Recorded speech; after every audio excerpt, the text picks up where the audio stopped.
Então, pessoal, para evitar que o vídeo fique muito longo, né, chegando em 20 minutos aí, eu vou sempre paralisar a gravação para iniciar um novo vídeo, que eu vejo que fica mais dinâmico e mais fica melhor, né, para a pessoa que está assistindo aí, ver um vídeo mais curto, e aí ele pode depois dar sequência ao outro vídeo. Então, as plantas daninhas podem ser agrupadas em comuns e verdadeiras. Essa classificação, pessoal, ela não é muito vista na prática. Isso é uma classificação que o livro trouxe. E como eu estou trazendo ali a sequência do livro, está aqui no slide. Mas você não se vê isso no campo, né? Dizendo, essa planta aqui é uma planta daninha verdadeira, uma planta daninha comum. Você não vai ter essa conversa. Isso é mais teórico, tá? E aí, como a gente está fazendo agronomia, vocês estão estudando agronomia, eu já fiz, a gente tem que ver também a parte teórica e também a parte prática, claro. Por que a teoria? Porque a teoria, às vezes, eu não sei se você vai prestar um concurso, ou se você vai prestar a algum trainee de alguma empresa. Então, a empresa que vai contratar um trainee, um estagiário, às vezes uma forma dela selecionar é também a questão de prova, conhecimentos teóricos, né? E às vezes você, numa prova, vê alguns assuntos, o professor não falou, o professor está pilhado ali só na prática. Então a gente não pode ficar pilhado ou querer só passar a parte prática do que acontece no campo. A gente tem que passar também o que acontece na teoria, porque a gente não sabe o que vocês vão enfrentar pela frente. Então você tem aqui, ó, uma soja, né, já dessecada, que aplicou um dessecante, como eu falei para vocês na aula, hoje de quat é o mais usado, aquele herbicida de contato, né, que você aplica, ele já vai matar a célula em poucos minutos ali, em questões de hora você já vê o sintoma, né, a folha secando. Ele não é um herbicida de contato, de sistêmico, quer dizer, ele é um herbicida de contato, né, então ele não circula no xilema e floema da planta.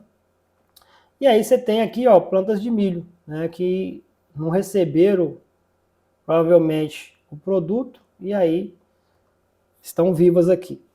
E aqui o contrário, ó, você tem o que? Uma planta de algodão com caruru, que é uma planta daninha muito comum, tá?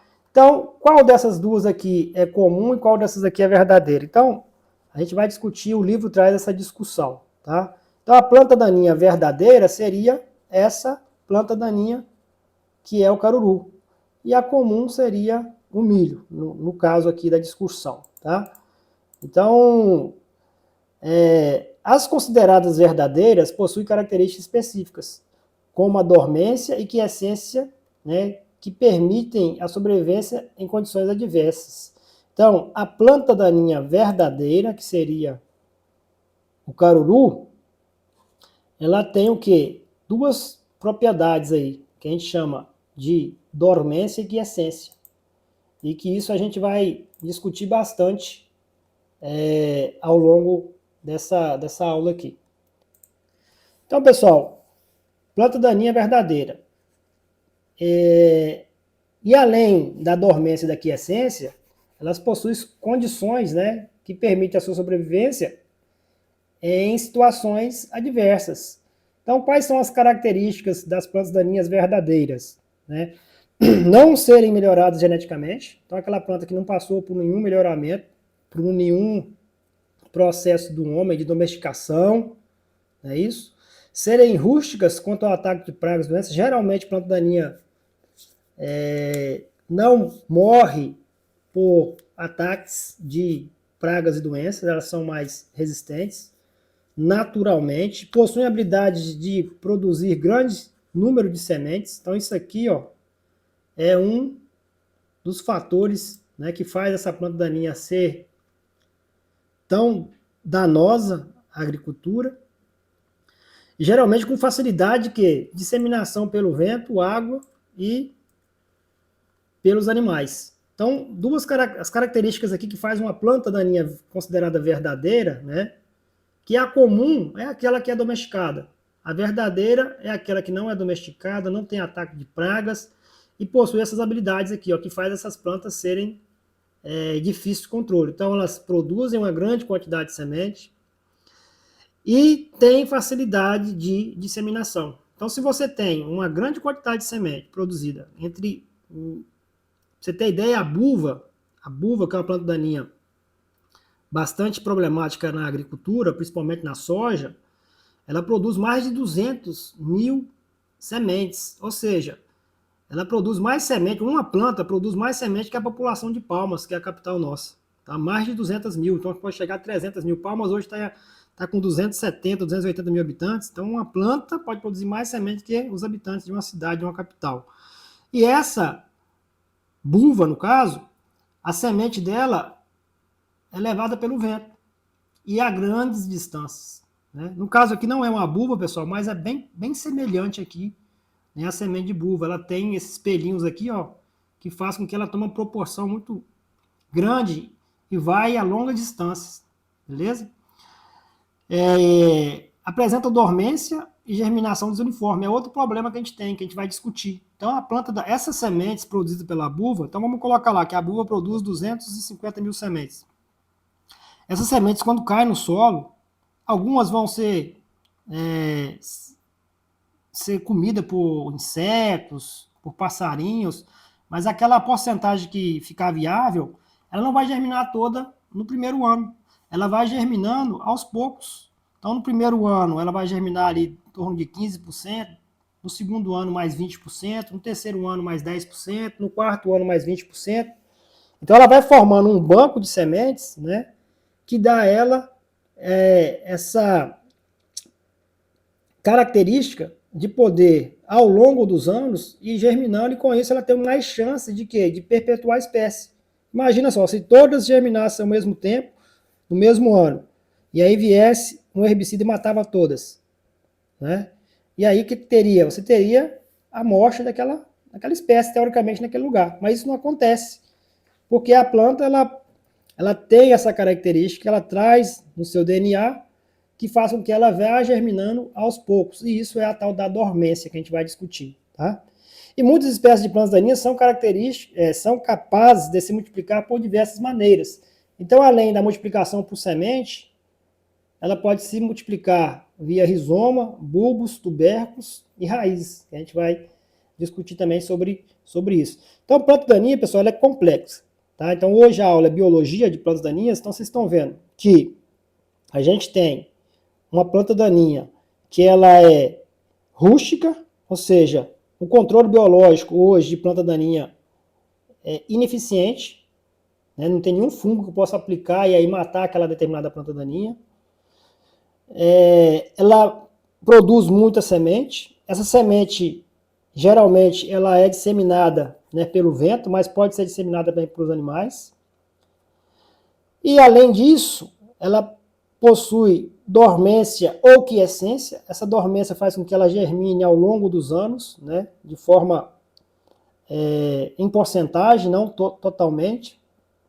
E além da semente, existem outros meios de propagação, né?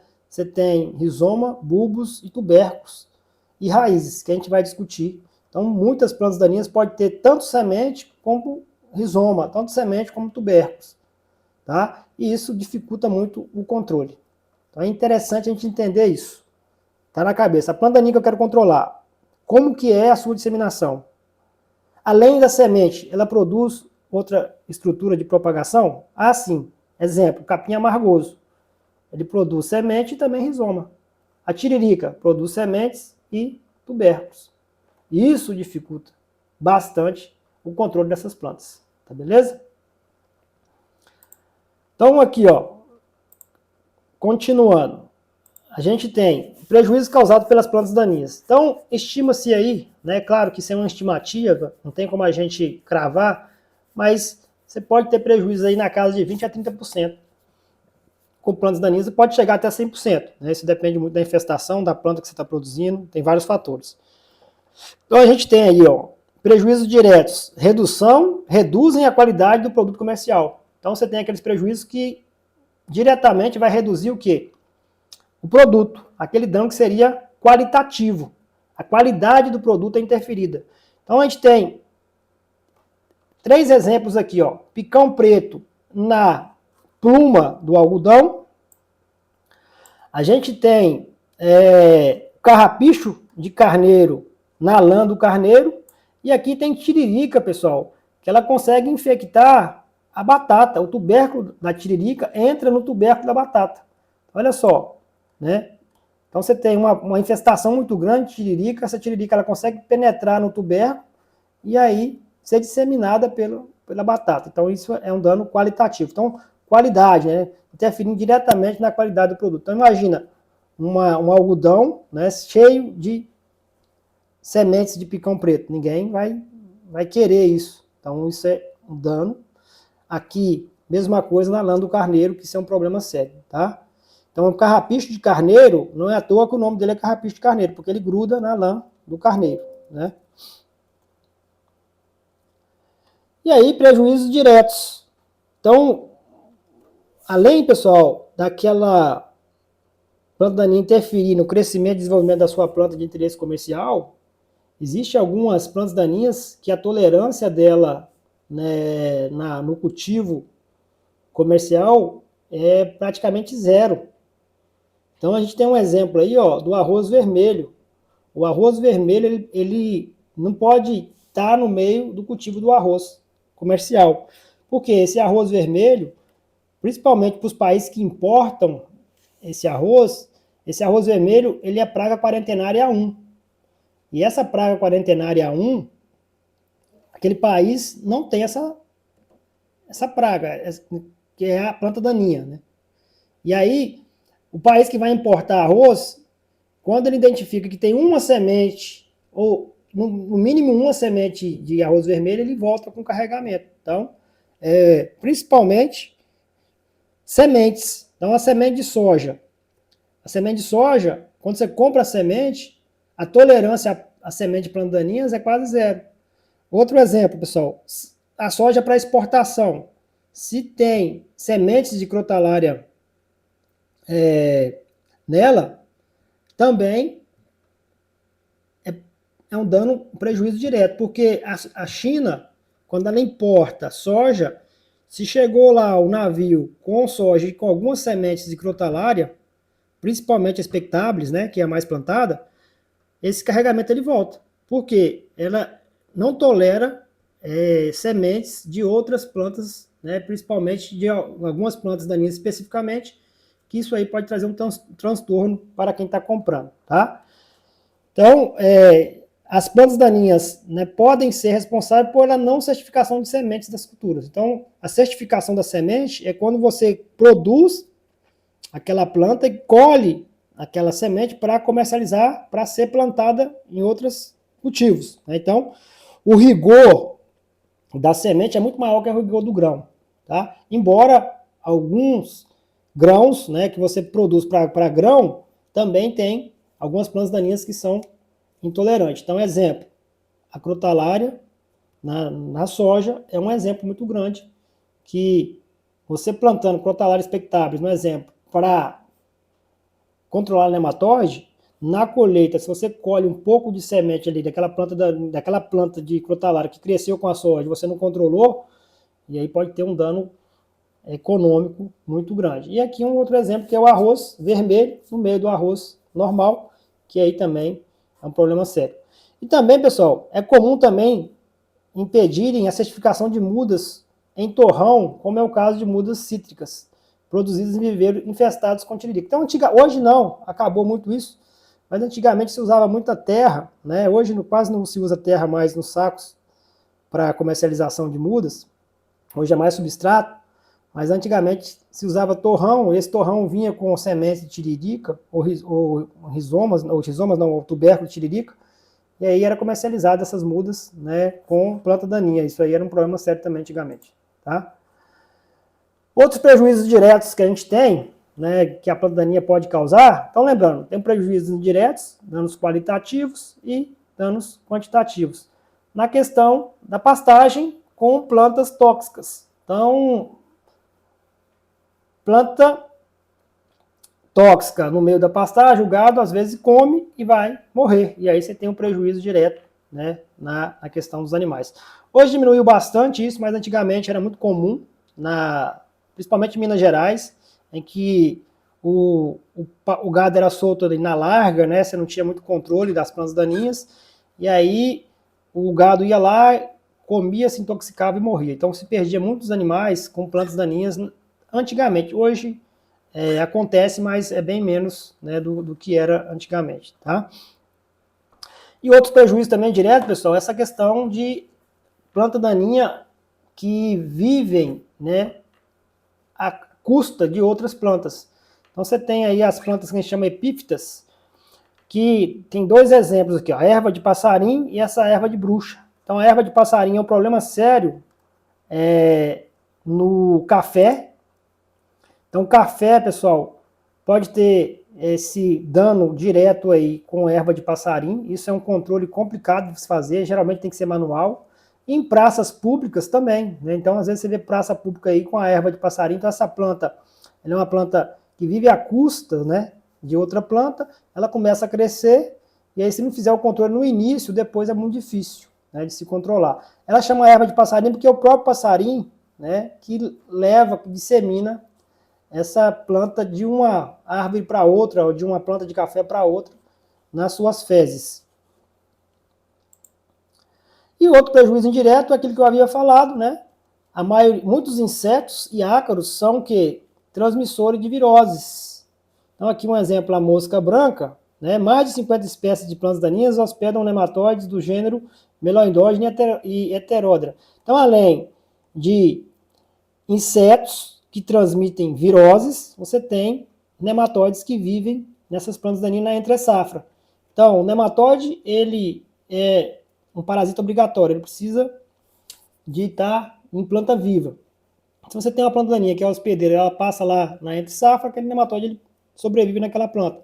Ferrugem da soja, mesma coisa, ela sobrevive na planta, né, soja perene.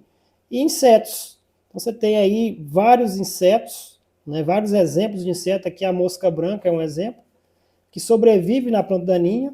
Esse vírus sobrevive na planta daninha também, né? Então ele inocula o vírus sobrevive ali na planta daninha, e quando o plantio comercial ele volta ativa, aquele vírus que está na planta daninha, ele é transferido para a planta de interesse comercial pelo inseto, tá?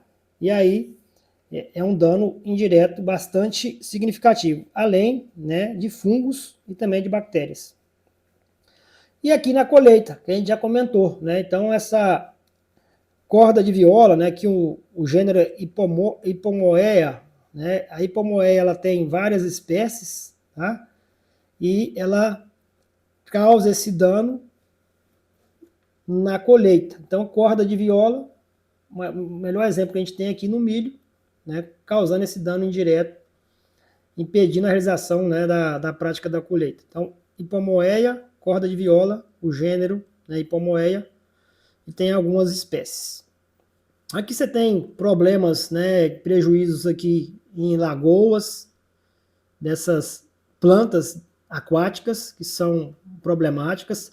Você tem essas plantas aqui que tem espinhos, né, que na pastagem era problemático, principalmente quem trabalha com gado de leite. Então rasga o teto da vaca e aí causa um problema sério na hora de você ordenhar. Então existem plantas daninhas aí que causam diversos prejuízos, né, e transtornos.